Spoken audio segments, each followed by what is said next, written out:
Tamil Nadu CM Vijay పుట్టినరోజు సందర్భంగా సినీ రాజకీయ ప్రముఖులందరూ ఆయనకు విష్ చేశారు.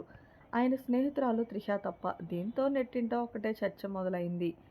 త్రిష ఇంకా చెప్పలేదా కారణం అదేనా? లేదా అనేక వార్తలు, కథనాలు సామాజిక మాధ్యమాల వేదికగా చక్కర్లు కొట్టాయి. ఇవి చాలదన్నట్లుగా ఇక విజయ్ త్రిష అన్‌ఫాలో చేయడం మరో చర్చకు దారితీసింది.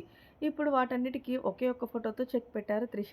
విజయ్ పుట్టినరోజున శుభాకాంక్షలు చెప్పడమే కాదు, ఆయనతో కలిసి దిగిన ఫోటోను కూడా పంచుకున్నారు. విజయ్ ఎదురుగా బర్త్‌డే కేక్స్ ఉంచి ఆయన్ని చూస్తూ ఫోటోస్‌ని చేసుకుంటూ వీటన్నిటిని విలువ పెంచే వ్యక్తికి పుట్టినరోజు శుభాకాంక్షలని పేర్కొన్నారు. అయితే త్రిష పంచుకున్న ఫోటో కొత్తదా లేక గతంలో దిగిందా అన్నది తెలీదు. ఏదైతేనే లేట్‌గా చెప్పినా లేటెస్ట్‌గా త్రిష శుభాకాంక్షలు చెప్పడంతో విజయ్ అభిమానులు సైతం ఆనందంగా ఉన్నారు. మరిన్ని లేటెస్ట్ అప్డేట్స్ కోసం మన ఛానల్‌ని సబ్స్క్రైబ్ చేసుకోండి. Thanks for watching. By by. Have a nice day.